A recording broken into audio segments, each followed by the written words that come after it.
Sitting in the cul-de-sac, contemplating murder. Swerving with my circus, looking for a purpose. Pseudo clean record, hope got another surface. Hey everybody, welcome back to episode 18 of Culper's Canteen Cup. Here at the Cup, man, we're all hoping you've been steering clear of those riots, COVID, the pesky murder hornets. We appreciate each and every one of you taking time to listen to this podcast, whether you're in the U.S., Holland, Taiwan, Iceland, South Korea, and especially Colombia. SOS para ti, Jaime. Siempre serás mi hermano. Because of y'all, the sun never sets on Culper's Canteen Cup empire, and we appreciate that. Thanks to Carlton Zeus for that intro music. Check him out on iTunes or at carltonzeus.com. This week, we'd like to tell you about a business we recently learned about called Ginger Inferno Flags. That's right. Ginger, as in Gilligan's Island, or those folks who supposedly have no souls. But don't worry, Dan, the owner of Ginger Inferno Flags, has a soul, and he's a solid patriot. Now, let me tell you about his product. Ginger Inferno designs and creates handcrafted, customized wooden flags. Sounds easy, right? Well, it isn't. Well, I mean, I should say based on the quality of these flags, it doesn't look easy. These flags have a rustic, really powerful feel. Put a Betsy Ross on one of those bad boys with your favorite logo, as in a Ranger flash or whatnot, and you'll be proud to hang that on the wall of your home or office. Is that not enough for you? Proud of all those coins that Sergeant Major Roger gave you back in the day? Ginger Inferno can also customize your flag with little small ledges you can place all that swag. Dan's even working on a design that will fold out and hold a stash of quality bourbon and all the accoutrements so you can enjoy it with your friends. He's calling it the Samuel Adams Speakeasy Deluxe. Again, he'll make almost any flag you want, even a Taiwanese flag. Shout out to our homie in the South China Sea. The flags range from $65 to $130, and I think he's grossly undercharging for these folks. He can ship just about anywhere in the world. And these things are for both sides of the aisle, man. You support the flag, you know, hang that up in your room. You can be proud of the country. If you're an Antifa shithead, well, you can kneel in front of it. Either way, both sides of the aisle. Check out Ginger Inferno Flags on Facebook and Instagram. Give the pages a like and a follow, and check out his products. They make perfect gifts or a little something to hang on the wall of your man cave or she shed. And with that, we're going to move into our topic for this episode. With all these murder hornets and riots and, you know, COVID, all this stuff has kind of been getting us down. And we noticed that we're getting kind of crabby at work, crabby with each other. So we decided we'd go with a different kind of topic this time. We've got Ryan and Kristen King on the show. And I had told Roger and Josh all about Ryan and Kristen. And they said, you know what? We should get them on to tell that story because it's very unique. And it's a little bit of a feel-good story. Now, Ryan is a longtime mentor of mine in a number of different areas. And he's a retired officer. He's got a lot of different skills that a lot of people don't have. They went their entire career. Ryan went through some schools that very admirable. He made it through all of them. And he's always a great officer. I was really sad to see him go when he did retire. And, you know, his wife, Kristen, I don't know her as well, but I can tell you one thing after knowing Ryan for all these years for sure, is that Kristen probably has a vision problem of some sort. There's got to be something there. But we're going to talk a little bit about their experience. I believe it started in Europe. You can correct me if I'm wrong, Ryan, but it boils down to this. They adopted 4 boys, and I'm going to let them kind of get into that and start off with Ryan there. Just tell us a little bit about yourself and you too, Kristen, and just kind of give us a rundown of your story. Oh, hey, thank you very much, and I appreciate the kind words. I mean, Luke and I have known each other for a while. We deployed to Afghanistan together and did a lot of interesting things, and I consider him a very close friend. And I appreciate you inviting us to come on here. I've been listening to the show, and I really enjoy it, and so thank you a lot. And I hope what I want to say too, we're going to talk a little bit about our experiences with international adoption, but I want to just let people know ahead of time that our experiences are very dated. Our last adoption was 2011, and the first adoption was 2008. So if anybody is looking for a how-to or whatnot, you probably want some more current info, and I have no problem with helping them out with this, but this is more of our personal experience with adoption and how it worked out and the pros and cons and things like that. So with that disclaimer out of the way, Chris and I got married in 1998, and we had been married approximately, I'd say probably about 7 or 8 years before we started talking about about children. I think my wife's giving me the signal she wants to jump in already. Well, you mentioned that didn't take long.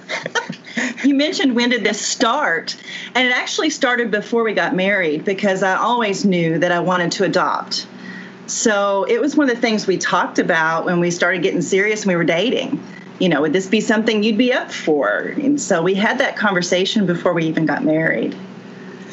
So yeah, we were in Belgium. This was in 2000, around 2005, 2006. I'm supposing. Mm-hmm. We hadn't been actively trying to have kids. We also hadn't been actively not trying to have kids, but nothing was really happening. So we started going through some fertility doctor issues, which in Belgium is experienced all its own. I can tell you on a different show. Can't imagine. But it turns out nothing was physically wrong with either one of us. It was just a matter of it just wasn't happening, and we started considering more invasive sorts of things, and we weren't really inclined to go that route, just because we'd had some friends who'd gone through that and almost tore their marriage apart, and it just really became. We started talking about adoption, and we decided that yes, that's what we want to pursue, and we started looking into that, and of course, I don't know how much people know about adoption, but especially international adoption. Everything is about your home study. Your home study, you bring somebody, a social worker comes in, they interview you, they interview your family, they inspect your home for safety. And not just a social worker, like we had to have the fire department come and check for fire issues. And how many kids are you allowed to put in at that room based on square footage and stuff like that? So real quick question. So with the international adoption you guys were doing, the people that were coming in and inspecting, was that Belgians? Was that U.S.? How did that work? The social worker was U.S. It had to be a U.S. person. So we just had to search and find a U.S. social worker who was living in Belgium at the time, who had their certification. So, yeah. And then the second adoption was the one where we had to have the fire chief and that sort of thing. We were actually on base at that time, so everything was run through the post. So, and part of it, international adoption. And initially, also, we looked at trying to adopt from the U.S., but that at the time was extremely difficult. It was just difficult. That's a variety of issues with that problem, but it was difficult in the U.S., almost impossible. So we started looking at trying to adopt, and initially we started looking at trying to adopt from Belgium. I mean, the church we were part of supported a Belgian orphanage, but the EU laws, you can't adopt an EU orphan unless you're an EU citizen. So it's just not possible. And we found out, like, friends who were adopting in Denmark, they were, they're citizens, they're EU, they've been trying to adopt for 8 years. And it's like, there's too many hoops to jump through. So I get back to the home study. The issue, once you move, of course, in the military, you're moving every 3 or 4 years. And we were fortunate enough to we could stay in Belgium for a while, but we knew we'd have to move. And if you move, your home study is invalidated. All that time, all that money just goes out the window and you start over. So we needed some place we could adopt from rather quickly, which ruled out a lot of places. At that time, it was only Ethiopia, Guatemala, or Haiti, I think. And at that time, Guatemala had, concerns about how things were being done down there, and their program was shut down for a while. And we started going the route of Haiti, and that was shut down as well. Then we started looking at Lesotho, because that opened. That's a little tiny country in the middle of South Africa. And finally, Ethiopia opened up, which is where we adopted our first two children from. Our second adoption, we went through. Do you want me to call him? Went through the Congo, Democratic Republic of Congo, and that was also kind of an issue. When we started adopting the second adoption, which was 2011, we started about also someplace we could adopt rather quickly, and Ethiopia at that point had been shut down for a variety of reasons, so we couldn't go back to Ethiopia. And so our next adoption in 2011 was also 2 boys. Initially, we were looking at girls that time because, Kristen wanted girls, but we were already kind of down the path of Congo before we realized that Congo culture, it's not as simplistic as I'm going to bring it out, but they almost have kind of a reverse dowry situation. So people have to pay families of daughters to get them to marry their family. So daughters are worth more than boys are. So it's almost mostly adopting boys. So, it was a blessing, and it was great that we have 4 boys. But Kristen sometimes says she'd like to have some girls on occasion. Yeah, that's what I thought. We had 2 older boys. It'd be great to have 2 younger girls. But you kind of have to walk through this process of what are the most important issues, what are the most important things. And we didn't want to have, we already had the 2 boys. We didn't want to have one girl that was between them or the same age and one that was a baby. I mean, we had those parameters. And I have to just mention that rainbowkids.com is fabulous for that. I guess you can put that down in your notes. But sure. It's a website where they walk you through all sorts of issues that you haven't thought about before. Would you take a child who had a cleft lip? Or would you take a child, male, female, countries? If you narrow down your parameters, like there's some countries we can't adopt from because we're too old. Some countries, they will only let you adopt from there if you're married. They won't take singles. So rainbowkids.com is a place where you can put in your information, and they help you think through all these sorts of issues.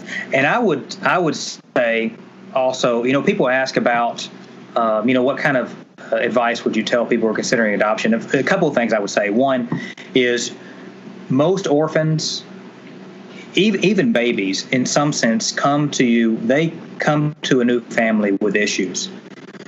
And it's horrible. They come to you with issues and challenges and whatnot, and they may be incapable of loving you back the way that you idealize that you want your child to love you. So, but that doesn't mean you have to be able to go into it, giving them everything you got and loving them no matter what. So I tell people, really think about it. If you're looking for something to love you back, this is really not the avenue. Get a puppy. The other thing I would say is really settle before you even look at a single child. Settle upon what it is you're looking for. I mean, the adoption agencies are going to push. They're trying to push the children on you that they're hard to move. Babies are easy. They're going to want older children, and we can go into a second how we chose what we chose. But they're going to push older children, which there's nothing wrong with that. But there's some challenges. They're going to push children who are handicapped, children who are HIV positive, children who are blind. And they're going to make you feel. They may try and make you feel guilty for not doing that. Hey, these kids need parents too, and you understand that. But if you go into this, you should never feel guilty about trying to adopt a child and give them a better life. And saying, hey, our family is not ready for this. This is not it's not what's best for us. So, we adopted our first 2 boys, Isaiah and Daniel. They were 5 and 6 at the time, and so we adopted them from Ethiopia, and that was a long process. And I say it was long. It was about 15 months from start to finish. We had to go visit them in Ethiopia before we could adopt them. That was a very difficult thing because you couldn't take them home. So you're going there, you're talking to them, you're meeting them over a period of a week. You're trying to get them to trust you and accept you and whatnot. And then at the end of the week, when they're being told that these are your parents, then you have to go off and leave them. And you could just see the light dying in their eyes. You could just see them saying, oh, there's somebody else that's leaving me and letting me down. And that was one of the things that was I have to say that's probably the hardest thing I ever had to do in my life was to leave them, because I could see they did not understand. They had started to trust us, they had started to love us, and then we'd gone away. Part of that, though, had to do with the immigration and naturalization process. Because if you've met the kids prior to and you've interacted with them, and then you go home and then you come back, then when you actually bring them home the second time, the minute they land on U.S. soil, they are U.S. citizens. Okay.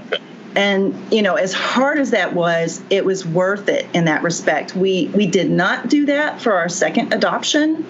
And the immigration and naturalization process was just a bear. Having, had the kids overseas, but then we were in the United States, and how much time did they have to be on U.S. soil before they could immigrate, and all these different things. And I kept getting, depending on who I talked to, I got different answers from the same place. So it was just a pain. It's a problem. So I deployed to Afghanistan. When I came back, we were able to go pick them up, and that was wonderful. I think they were overjoyed. They didn't, I don't think they really in their hearts thought that we would come back to get them, but we did, and that was wonderful.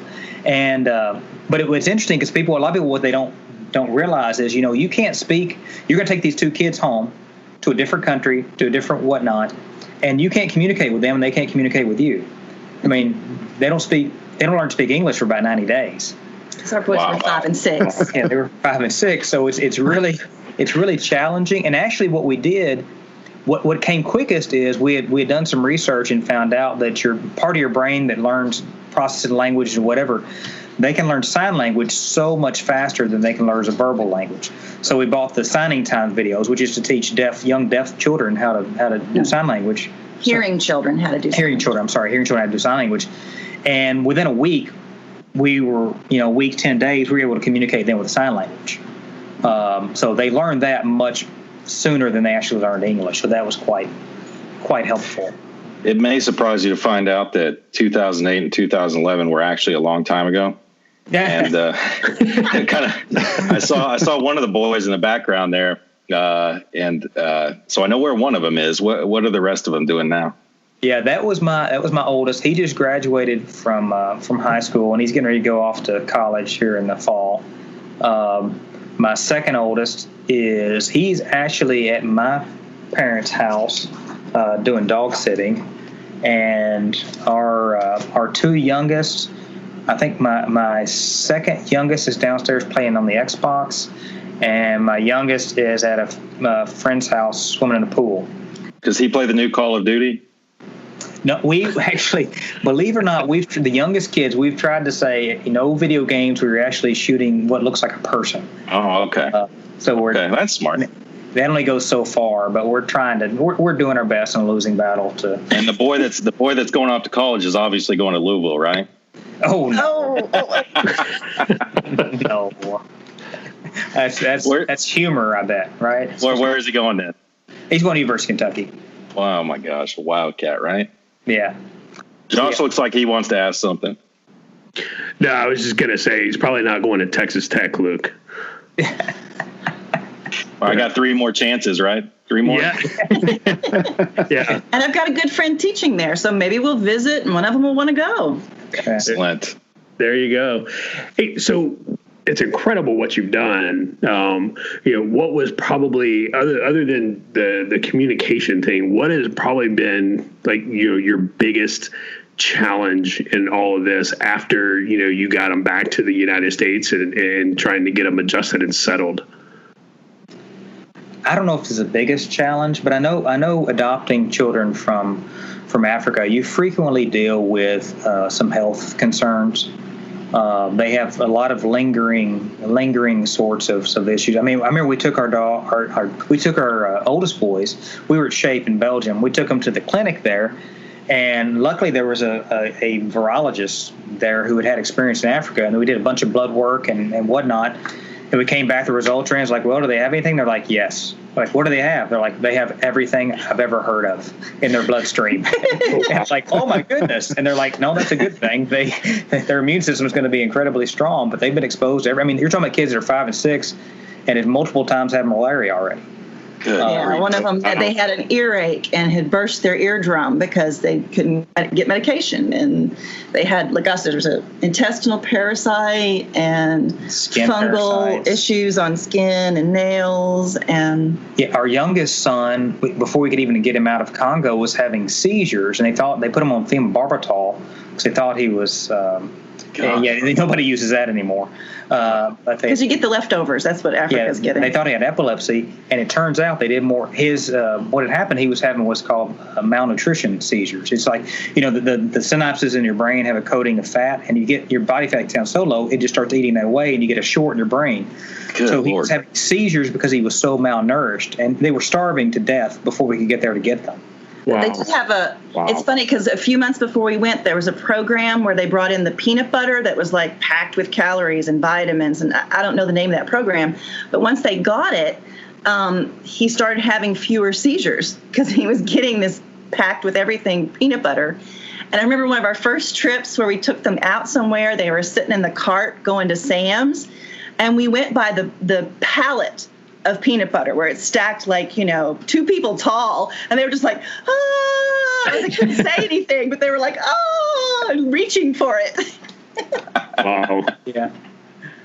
But as far as difficult stuff, a lot of things also they're educationally delayed, I guess, to put it mildly. I mean, you're talking about children who have had no education. And you think, okay, 5 and 6, they're just starting kindergarten, but you don't understand. I guess we didn't realize how much education kids get even in their early age. I mean, you're talking about kids who didn't know the names of colors even in their native language. They didn't know numbers or how to count. They couldn't. I mean, you think about the little game where you have shapes cut out and they put the square in the square and the star in the star in the circle. Could not do that. I mean, they'd struggled with that for years. Well, and puzzles are still challenging. It's just something that they did not do in their pre-K years, and it's difficult. Their minds don't make those connections and look at how to put things together. Yeah. I spent some time in the Horn of Africa, and I got to go to Addis. It was actually, I tell you, you always have that preconceived notion of what places are like, and I don't know if it was because all the Sally Struthers commercials when I was a kid, but again, I got to Addis and it was gorgeous. It was super clean. It was a great city, and the food was amazing. The Horn of Africa, you look at Somalia, and the average adult level of education there is 6th grade. That's and that's some of their professionals. That's some of their lawyers and stuff. They have a 6th grade education, so I can only imagine what it's like in Central Africa, especially somewhere like the Congo.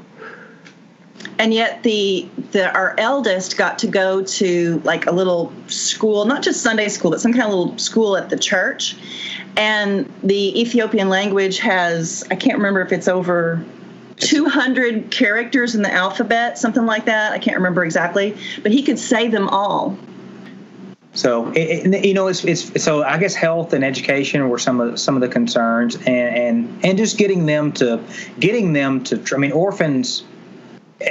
And we heard about this. A lot of times you have orphans you adopt. They're not sure how long you're going to be around. They've been abandoned by family. So they're not sure how they're. So at a certain point, they start acting out. And at a certain point, I think they're like, I don't want to put my thoughts in their head, but it's almost like, well, I'm starting to care for you, and you're just going to run out of me anyway. We might as well make it happen now.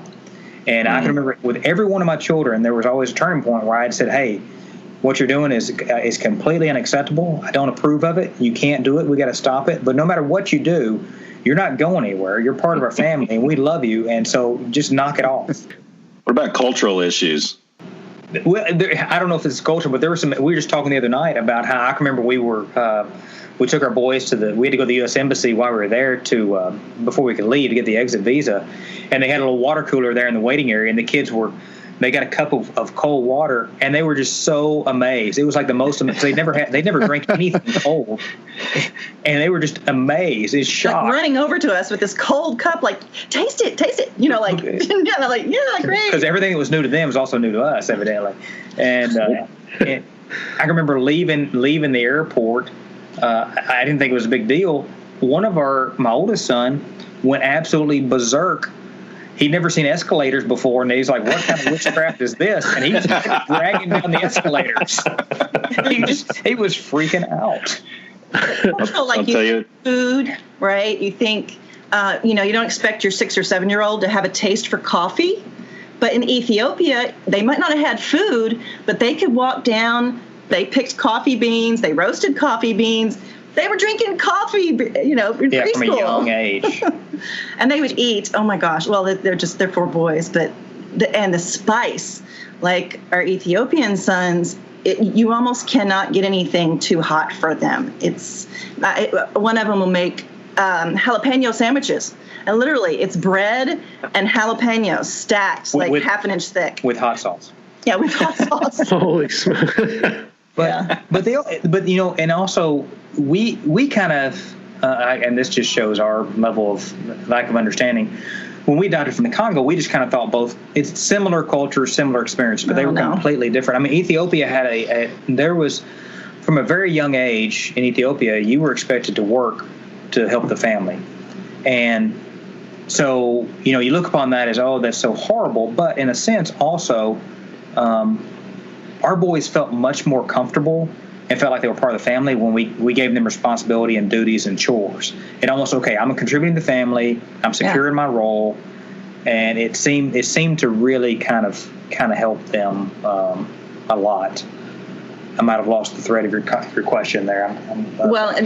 because the Ethiopians value education. They may not all get very much education, but they really value it. And in the Congo, the boys, our younger boys, were just in such a different situation, a much harder situation in terms of losing their mom, having been abandoned. Yeah, they had extremely difficult. They almost died and were left for dead. And I hope I never. Somewhere out there, they still have a father, but I hope I never have to meet that. Sorry, you know what? But yeah. So they learned to stay out of the way as much as possible and not make waves. And that's one thing, like, well, all the boys really, but there's a sense of when they get hurt, they're not used to somebody responding. Or caring. If they got hurt, that they were bleeding, that they scraped their knee. I mean, I got put on a list at Fort Meade because my child didn't come to me and tell me that his elbow was hurting and it was broken. Good so Lord. He didn't go to the doctor till 2 days later when he took off his shirt, and I was like, oh my goodness, what is this? And so I was on the watch list while he was in Afghanistan because, she doesn't bring her kids in on time when they get hurt. Hey, Ryan, this is Roger. So first of all, God bless you guys for, taking in 4 kids, because I've got 3, 2 of them I don't like a whole lot, and one is kind of mediocre. So they can duke it out when they listen to this podcast if they're listening to it all. At the very beginning, you were talking about as far as the home studies and, outside of the social workers, but looking for different countries. Is there some type of overarching theme that you saw as far as, what those foreign countries are trying to prevent? I mean, does it go back to human trafficking, or are there certain rules that you start seeing that's what they're trying to protect against? Well, I think a lot. Yes, I think at the heart of it, they are trying to prevent human trafficking, and it's a very noble goal. And I appreciate what they're trying to do. I mean, I think they are all trying to do the right thing. But there's also a level of bureaucracy involved in all of them, and some are worse than others. I mean, there's some. China is, and we've known people die from China, but that's a notoriously lengthy process. And being in the intelligence field, I mean, the information you have to provide for your home study it makes your SF-86 look like nothing. The detail I can imagine that you have to give to China or Russia or whoever is extremely detailed. And there's downsides to there's good and bad to wherever you're going to adopt from. That's just something you kind of have to do research and whatnot. But I think you come back to that in your mind when you're so frustrated with the next level of paperwork or translations or whatever, is that, okay, we have to do this, we have to do it again, we have to do it at 3 different levels in triplicate, but they're doing it that way because they are trying to protect the children, trying to make sure that they're going good places. Right. So that just helps me control my frustration with all the paperwork. I don't know why I just thought of this, but the health issues, they don't stop. Every time you go to the doctor, I went with my oldest son 2 days ago, a new doctor, and it's like family background, none. We have no history, and they just have to put that down on anything. And one of the educators told me when I was doing homeschooling, actually, he said, I said, at what point can I stop writing down on their paperwork that they didn't speak English until they were 5 and 6? And he said, never. Put it on their college applications. Put it on their grad school. It makes a difference forever. Sure. And I'm like, wow. And that was another issue, too, that we discovered, too. In many cases, I mean, maybe there's other options, but it's really hard to do this without homeschooling at least the first year, because the children don't speak. If you're adopting older children. Yeah, because they don't speak English and won't for a while. And also, most schools, they won't let you enroll your kid until they've had like a year's or worth of immunizations. Mm-hmm. And of course, they come with nothing. No, 2 shots maybe that were required. But not yet. But also, they haven't been with you and bonded with you as a baby, depending on you growing up with you. So they really recommend if one parent, or even if a single parent could take the time off, spend as much time as you can at home with your child before you take them to school somewhere else, have them with somebody else. Right. And I know you mentioned that one of your children, the biological father is still alive. And maybe it helps because just, the infrastructure being what it is over in Africa. But have you had, whether it be from, your kids themselves, a little curiosity, do I have aunts and uncles that are alive, or anybody who's tried to reach back out? Or, I can imagine at this point, you start seeing all the 23andMe commercials and this and that. There's some natural curiosity there. So has that come up? And if it has, have you handled it with your kids? It has come up actually with our oldest son. Our oldest son has been intensely interested in trying to find his grandparents. Of course, they raised him when his parents died. He's very, very interested. One of the issues, though, is most of the adoption agencies, when the parents or the family members or whatnot give the child up, they make them sign saying they will not try to make contact because they've had bad experiences in the past where they give the child up and then they pressure the child to send money back to support them because they think that's what it's about. Because I have a Nigerian uncle who keeps trying to, get me to send some money. Yeah, similar. Exactly. So it's very, very hard. And we've tried in the last 12 months, last year, to try and get contact with our oldest son's family. And it's been very, very hard. I mean, to the point where he knows he had a younger brother that was adopted as a baby to Canada, but we can't find or where it's at or anything. It's just very, very, very hard. Now, his youngest brother from Ethiopia has zero interest in, he has a completely different attitude. And the eldest wanted to practice as we were homeschooling. I had some DVDs or curriculum to help him keep his language, where our second son was just like, no, he didn't want to have anything to do with it. Unless it was food, he didn't want to. He never wanted to go to Africa. Nothing. So it may surprise some of the canteeners out there. I guess maybe it won't. The observant canteener out there can tell from Ryan and Kristen's accent that they're from inner city Detroit. But what? Yeah, 8 Mile. No, I think they're. I don't know, what would you call yourself, a Kentuckian or what? Just a Kentuckian, Southern. Well, here's the thing: they're both as white as this piece of paper in front of me, and I'm sure people could probably divine that any kid from the Congo and Ethiopia is probably going to have a little bit of darker complexion. Now, I haven't lived in Belgium, the Balkans, all over the place. You get, there's a certain look you get. So, the question I wanted to ask, and Ryan, you and I have talked about it, but we can share it with everyone else. Have you? Did you experience any discrimination, any sideways looks? Does it make the kids feel uncomfortable? Tell us a little bit about that. Well, I would say not as much as we were anticipating. People notice. They definitely notice.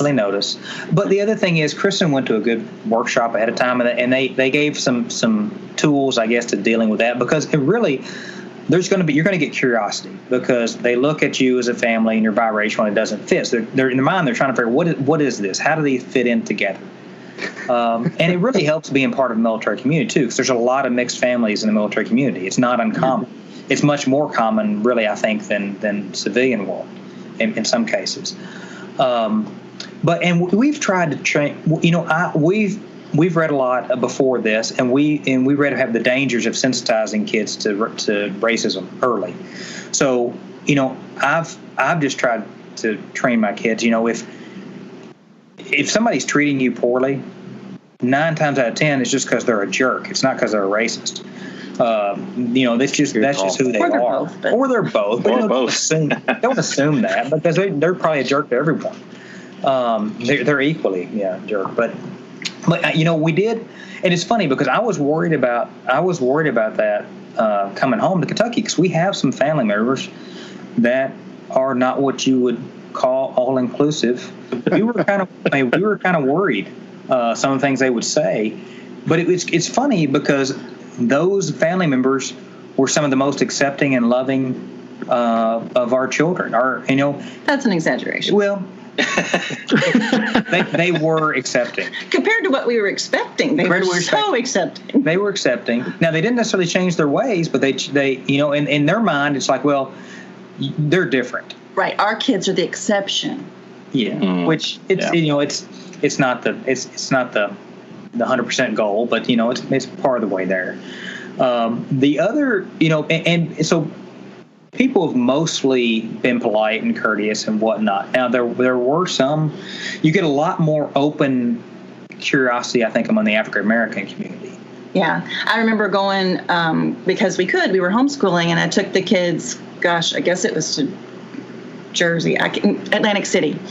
Anyway, in the middle of winter, nobody else was there. We're homeschooling in this high rise. But when we walked on the boardwalk, very few people were around. And I'm walking down the boardwalk holding hands with one of the younger boys. And an African-American gentleman, several years older, passed us and then turned and started following us. Like, what is this white woman doing with this black child?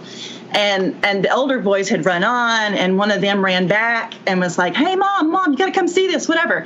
And then he was like, "Oh, okay," and he stopped following us. Same thing, even on post when we brought home the big guys. I'm going to let him climb that tree because, hello, what's he been doing? I mean, and it was an African American lady that was like, "Is that your baby?" And I'm like, "Yes, he is." And she's like, "Okay." So they're watching out for them, and having people in the African American community turn around when you're in line at, whatever fast food place and say, "Is this your child?" And I'm like, "Yes, this is my son." In some cases, she even had the child just ignore Kristen and talk directly and say, "Son, are you okay? Are you okay with this? Wow. Do you need help? Or are you fine?" That didn't happen very often, but just.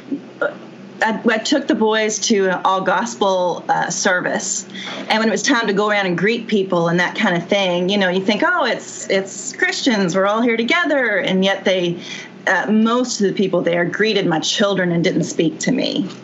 So that was on post. I mean, that was in the military community. Yeah, and like I said, it was. I mean, it seems like It doesn't fall into the category you asked about discrimination. It doesn't really fall into discrimination. It just seems like the African American community was a little more outgoing and being automatically protective of our children. Yeah. They would jump in, and they were. They just kind of assumed. It seemed to be assume a little bit of an automatic protective role, even though they didn't know them. Yeah. And so, but I would say all in all, we thought we were kind of prepared for some form of, discrimination or whatnot. We were braced for it. For it, and it really didn't materialize like we thought. And we were braced for it moving back to, we're out of the military community. We're living in rural Kentucky, and we were braced for it here. And although I know there's some issues here, but most of the issues that our boys have come to us with have been from kids who are mixed and are lighter skinned, making fun of our very dark skinned boys. Yeah, that's been an issue. Now, I was going to kind of ask on that, and you touched on a little bit of it. So I did a tour in Haiti, and I had some friends that were, native-born Haitians and some that were from Africa. And kind of wanted to see, and maybe your sons are just, they're not old enough yet, but as far as any interactions you've seen between black persons that are born in America versus, from somewhere else, whether it be Haiti, Africa or anything like that, have you seen any discrepancy as far as how they're treated? Because I know some close friends I had in Haiti that, black Americans, you're not black. Like, nope, you're not from Haiti, you're not from Africa. It's like, we don't consider you black, you might as well be white. And again, I know your kids might be a little young for that, but I mean, have you seen any, maybe how the old, elderly either look at them and say, okay, well, same skin color, we're good, or no, you're not black American, or have you noticed any of that? At this point, most people find it hard to believe that our kids were actually born in Africa. They find it hard to believe. Now I do remember a conversation. I don't remember the specifics, but the gist of it I had and it was a very collegial, conversation with an African American, and it was to almost the attitude of, you're what kind of qualifies you to raise your children in the African American culture? You don't understand, and I had to kind of say, well, that's not really their culture. They have their own culture, and it's an Ethiopian culture. They can they can choose, kind of pick and choose. I understand living in America as a black man, you're gonna have some of that. It is also part of your culture, but there's anyway, there was a little bit of that conversation. We didn't fit into any particular mold, and I think that confused some people, and it even kind of, it was difficult for us to figure out at first, and we just had to settle, okay, we're going to do what's best what we feel is best for our children, and we try and tell our children, the fact that you're black is not even of the top 10 most important things about you. It doesn't make the top 10. That's good. That's not. It's on the same level as your color of your hair or the type of fingernails you have or something like that. I think that. Again, this was when we moved here, the boys, we'd already talked to the athletic department, and so they started football practice before school started. So they already knew people. And so for the high schoolers, one of the boys was telling us that he showed up when it was time for school, and he showed up and he went to lunch, that there was actually like a table of African Americans and a table of, I guess, white football players or something. I don't remember exactly, but he said that they were like, hey, you need to sit over here with us. And this other table's like, no, you need to come sit with us. And he's sitting there with his tray looking at both of them. And he's like, whatever. He went and sat at the table. He went and sat with a table to nothing but girls. There we go. Nice. There we go. He's an American. So obviously, the news has been on one topic for a while now. What are you guys kind of telling the kids? What are you telling them about what's going on? And because I mean that's impacting even my I have 3 girls, and I'm the only boy in the house, so and that's questionable, right? Yeah.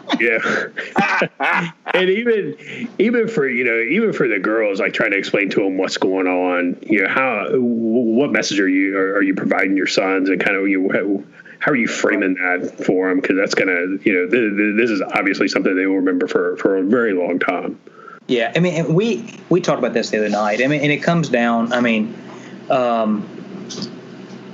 It is a tragedy that George Floyd died, and because he didn't have to die. I mean, I don't think he had to die because he was murdered. Yeah, and it was a horrible thing, and that police officer had many complaints. But I try and tell and 2 of our sons want to be police officers, and I try to tell them it's a noble profession. They are there to protect us. Most of the military are there, and they care, and they do immensely more than they're ever compensated for, and I have nothing but respect for them. And I tell them, there's protesting is a right. It is a right that you have to peacefully protest.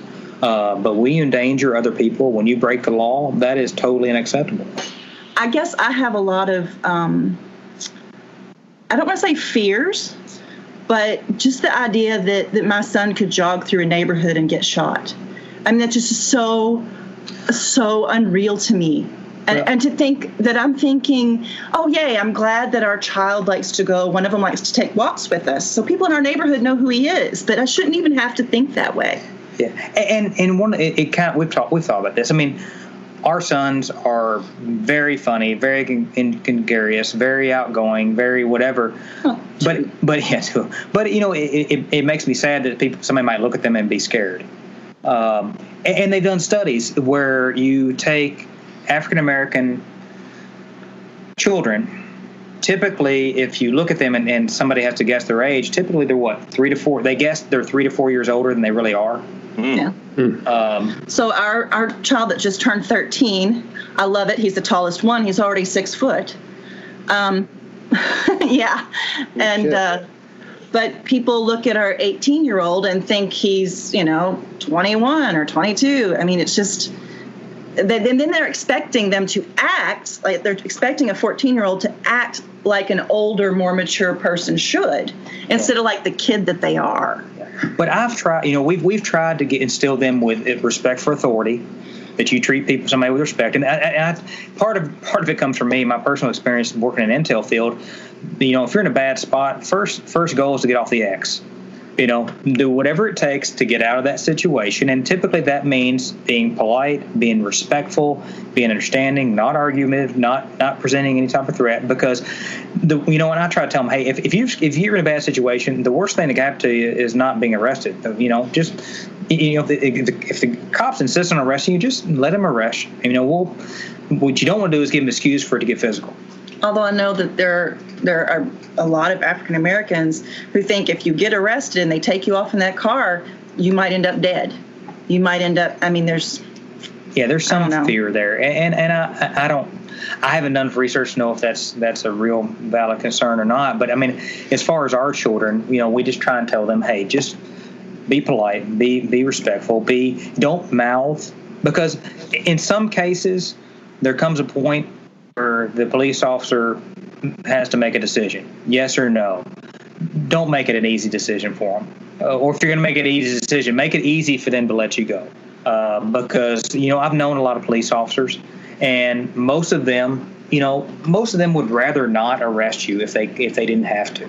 They would rather not have the headache of taking you in. If your attitude is, hey, officer, I'm really sorry, I apologize, shouldn't have done that, can you cut me a break? But we're usually thinking in terms of speeding tickets, or you ran a stop sign. We're not thinking in terms of somebody saw something 4 blocks over, and now you're picking up my kid because you think he's the one that did it. And I fully understand. I fully understand that I'm coming at this from my personal background experience, and I have black friends who have explained to me that it's going to be very difficult for me to understand, and I fully accept that. I can't totally understand some of the things because I know there are African American people who have never broken the law in their life, but every time they see a police officer, their heart, they get a sinking feeling in the pit of their stomach. They feel fear just by seeing that, and that makes me sad. I hate that because I hate that it's like that, and I don't want that for my children if I can help it. I like to think there's a lot of hope too, that when one of our boys went to school and somebody in their class had the Confederate flag on their backpack, that it was other students in the classroom that were like, dude, you shouldn't have that in here. Turn it around, whatever. Our son was like, what? He didn't even notice. But other people were taking up for him, and I felt good about that. I feel like as much as we talk about, progress, that there really is. And that's in a rural Kentucky high school where everybody who drives a big truck is like the end thing. But we've also tried to desensitize a lot of them to that regard. An hour and a half from here is the Jefferson Davis Memorial. Mm-hmm. And he was the president of the Confederacy, and we took him there, and there's Confederate flags everywhere and a big tall tower and whatever. We walked through and talked about the history and explained it and whatnot. And I didn't want to be threatened by that either. That's part of the past, and you don't want to erase the past. I'm a student of history, and you need to be able to look at your history objectively and learn from it. And if you erase it because it hurts to think about it, I think that's dangerous. Yeah. Well, I'll tell you something that is afraid of your kids right now. Malaria 3 times, intestinal parasites, Ebola, freaking leprosy going all over Africa. I'm telling you, that coronavirus probably got in their body, and their immune system said, you came to the wrong neighborhood, pal. I can tell you that right now. Kicked it to the curb. I thought you were going to say buffet owners. Yeah, that too. I'll tell you, real quick, we want to cover this before we let you guys go. I said that Ryan is a mentor of mine. I have an alter ego that's written a few books, and I would have never done it if it hadn't been for Ryan and his wife, actually. They're both writers, and you loyal Canteeners may remember I plugged Ryan King's books, and Kristen also has books out there on Amazon. But just real quick, Ryan and Kristen, if you guys could just give me a quick rundown on what I'm going to call it a career. Because it's young, it is young, right. And I think that Ryan and I have talked, and if it keeps going after maybe the kids get out of the house, it could be a decent supplemental income with both of you doing it. So, give me a little rundown of that. Well, I've always been interested in writing. I think it really started, and I've always been a person who kind of thought about what if, and So I guess it started for me really seriously writing. It was the January of 2010 when Fort Meade had Snowmageddon. We had like almost 10 feet of snow, and the snow plows came down the road, but all they just piled up into hires. So you were stuck in your house and couldn't get out, and it just felt like you were isolated. It kind of gave kind of an end of the world feel to it. And that got me thinking about, what if me and my family were really in an end of the world situation? I would want to get home to my family in Kentucky, and how would that happen? And that led to the first book I wrote, which is called Glimmer of Hope, which is a post-apocalyptic book that starts in Fort Meade and is set in it goes to Kentucky, which is free on Amazon, by the way, and which is the first book in a 4-book series. But I also want to, and I'll get turned over to Kristen here in a minute, because she does a lot of publishing too, for several other writers. But I tell people, anybody who's interested in writing, this is the best time in the world to do it, because it's so easy to do, to write and publish and put things out there. And a lot of people want to know, well, how successful are you? Well, we're moderately successful, but I tell people also, it's a cheaper hobby than golf. And here's the other thing I hear from people, for whatever reason, writing is an art form that is often considered a waste of time if you don't make money off of it. You don't get that same level from people who are artists, or people who are musicians, or people who do things just to let off steam, or to fulfill their life. And if you're on the golf course and see somebody playing golf, you don't scream at them. You'll never make the PGA. Give it up. But that almost is kind of the attitude, it seems like, a lot of times with writers. Let's say and I think everybody has a story. I really do think everybody has a story that's worth hearing about. And there's two things. The story, everybody has a story, and the story is unique. The story is interesting. Now, telling the story is where the work comes in, and that's where it gets hard. And Luke and I have talked about this a lot. But that's kind of, what do you think, Kristen? What was the question? Writing. She's very focused, laser-like focused. You went over so much. I'm sorry. Well, she actually, I'm gonna go real quick. Just kind of I'm gonna give you a rolling intro. Oh, so yay. Prepare yourself. Well, he's a pro, people. He's a pro. Yeah. So Kristen, she actually wrote a couple books too. But and she's wrote some stories. Her passion has been finding people who have stories and encouraging them to write and tell their stories. And we've had people come to us and want us to publish their books, which we have done a little bit, but we're actually more inclined to put people in a position where they can publish their own books. Now, she has published some books, mostly older writers who would never probably be able to do the technological. They're not comfortable with the technology. It drives me crazy to think that someone has written a book and it's just sitting in a closet somewhere and no one will ever read it. Yeah. Like the idea that they've finished something, they've gone through that entire process and it's just sitting there. So tell them the story about Irene. That's kind of probably a good. Yeah, I was actually doing a young writers group. It was at our church. And one of the students said, "Hey, my grandma's friend wrote a book. Would you look at it?" And I was like, "Well, we don't really publish for other people." And she said, "Well, but I'll look at it. So then she brings me this copy of a typed manuscript. So you kind of know how much technology is there.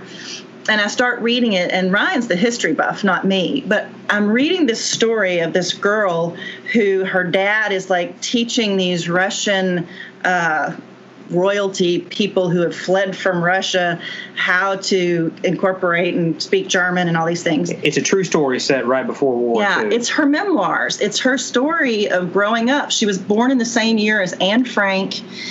But I said it's a treasure. It's just a historical treasure. And it's not, she hasn't written it to pull your emotional strings or anything.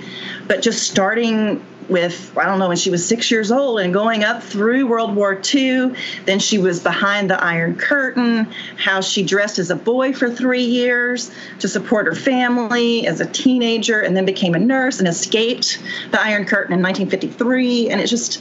it's a treasure, and it's a privilege to be able to put that out there for people.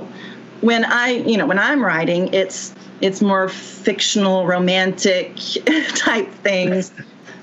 My daughter read that book Kristen. She did enjoy it, and it was right after she had read all the Twilight stuff. Oh yeah. And she liked the spin you put on it. Cain's Coven, right? Yes. Yeah. Cain's Coven is the first one. Yeah. All right. Well, I've got a project going with AJ Todd and some Yahoo named Bucky Calhoun or some nonsense like that, and it's a collection of. Bucky and I decided that all the stories that are being told right now about the last 20 years of war and conflict are the ones that are getting the most press are from, SF guys, Rangers, SEALs and stuff like that. And that's all good. Yeah. But, the normal people have stories too. And I really think, I don't want that to be lost to history. Even, a cook, what was it like for them in Afghanistan? What was it like for them in Iraq? The truck driver. I mean, there's some really good stories out there. So we're going to put that, Bucky and I are going to put that out on July 4th. And half the proceeds for that book are going to go to the All Secure Foundation. Bucky Calhoun is Josh, everyone. But you tell about the time you beat the Swedes? Okay, so that leads me into the next topic, and I'm going to put you on the spot. Okay. This is just the first volume. It's got 35 stories or so. They're all short stories. They're real easy to read. Some are entertaining, some are heartbreaking, and it's dedicated to veterans that have fought, are currently fighting in the past 20 years, and also to we really want to highlight suicide prevention among veterans. And like I said, half the proceeds will go to the All Secure Foundation. The other half will go toward promoting the book and getting the next one out, which is volume 2.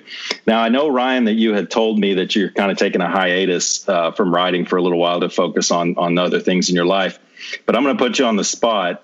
We already have this crusty old nasty sergeant major that's on the spot to contribute 3 or 4 stories.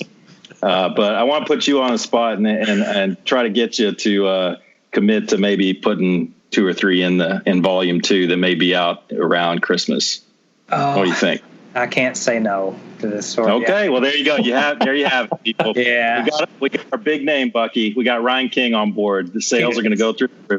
Can I tell stories about Luke Jones? Absolutely, and we'd like to transition eventually to Vietnam vets. It's getting harder and harder to find World War II vets that are still alive. Korean War, even Grenada, because we don't want these to be lost to history. And like you said, it's so easy now to get the ISBN, even to get the Library of Congress number, and that's immortal. You put something out there that nobody can take that away. So we think it's important to tell those stories. So that's our plug, and we're gonna hit that. We're gonna hit that again more and more till July 4th, and then I'm gonna be hitting you up, Ryan. They don't have to, it can be easy. You can knock those out in 2 hours.